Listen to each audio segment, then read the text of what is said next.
Première lettre aux Corinthiens, 14. Ainsi, recherchez avant tout l'amour, aspirez en outre aux manifestations de l'esprit et surtout à prophétiser. Celui qui parle dans une langue inconnue s'adresse à Dieu et non aux hommes. Personne ne comprend les paroles mystérieuses qu'il prononce sous l'inspiration de l'esprit. Mais celui qui prophétise aide les autres à grandir dans la foi, les encourage et les réconforte.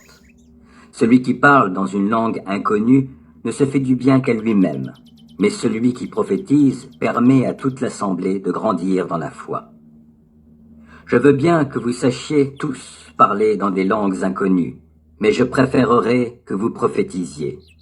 Celui qui prophétise est plus utile que celui qui s'exprime dans une langue inconnue, sauf si quelqu'un traduit ce dernier pour que l'Église puisse grandir dans la foi. Supposez, frères et sœurs, que je vienne chez vous et que je m'exprime exclusivement dans ces langues inconnues, sans vous apporter aucune révélation, aucune connaissance nouvelle, aucune prophétie, aucun enseignement. Quel profit tireriez-vous de ma présence? Voyez ce qui se passe pour des instruments de musique, comme la flûte ou la harpe. Comment reconnaîtra-t-on la mélodie jouée sur l'un ou l'autre de ces instruments s'ils ne rendent pas de son distinct? Et qui se préparera pour la bataille si le signal que donne la trompette n'est pas parfaitement clair? Il en va de même pour vous. Comment saura-t-on ce que vous voulez dire si, en utilisant ces langues inconnues, vous ne prononcez que des paroles inintelligibles? Vous parlerez en l'air. Il existe dans le monde un grand nombre de langues différentes, dont aucune n'est dépourvue de sens. Mais si j'ignore le sens des mots utilisés par mon interlocuteur, je serai un étranger pour lui, et lui de même le sera pour moi. Vous donc, puisque vous aspirez si ardemment aux manifestations de l'esprit, recherchez avant tout à posséder en abondance celles qui contribuent à faire grandir l'Église dans la foi.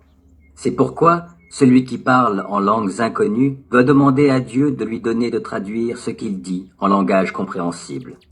Car si je prie en langues inconnues, mon esprit est en prière, mais mon intelligence n'intervient pas. Que ferai-je donc?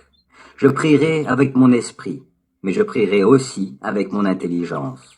Je chanterai les louanges de Dieu avec mon esprit, mais je chanterai aussi avec mon intelligence. Autrement, si tu remercies le Seigneur uniquement avec ton esprit, comment l'auditeur non averti, assis dans l'assemblée, pourra-t-il répondre « Amen » à ta prière de reconnaissance, puisqu'il ne comprend pas ce que tu dis?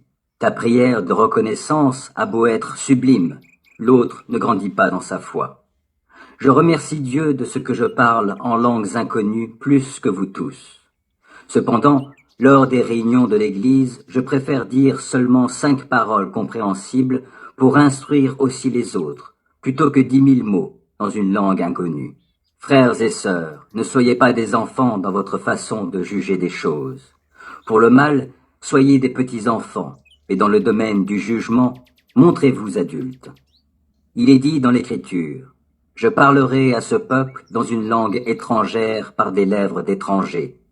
Et même alors, ils ne m'écouteront pas, dit le Seigneur. » Ainsi, les paroles en langues inconnues sont un signe de Dieu, non pour les croyants, mais ceux qui ne croient pas. Les prophéties, elles, sont un signe, non pour les incroyants, mais pour ceux qui croient. En effet, imaginez que l'Église se réunisse tout entière et que tous parlent en des langues inconnues.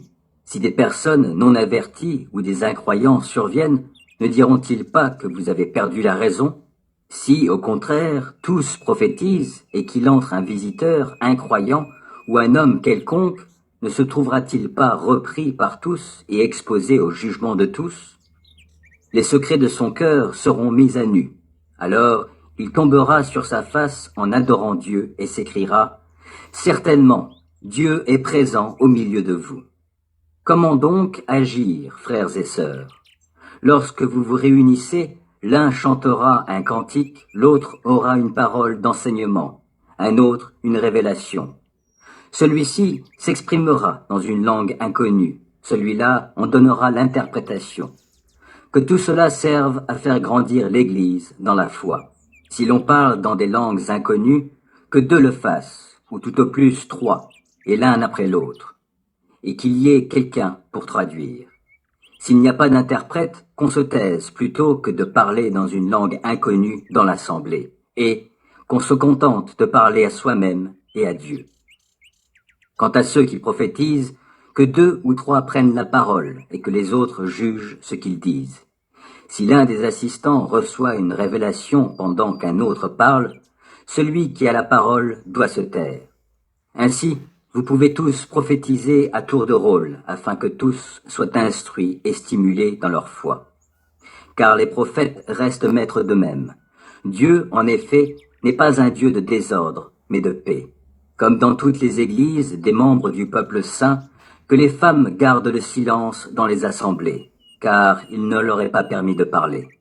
Qu'elles sachent se tenir dans la soumission comme le recommande aussi la loi.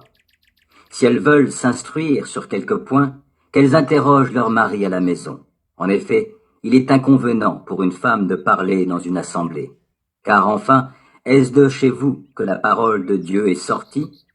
Est-ce chez vous seulement qu'elle est parvenue? Si quelqu'un estime être un prophète ou pense bénéficier d'une manifestation spirituelle, il doit reconnaître, dans ce que je vous écris, un commandement du Seigneur. Et si quelqu'un refuse de reconnaître cela, c'est la preuve qu'il n'a pas été lui-même reconnu par Dieu. En résumé, mes frères et sœurs, recherchez ardemment à prophétiser, et ne vous opposez pas à ce qu'on parle en des langues inconnues, mais veillez à ce que tout se passe convenablement et non dans le désordre.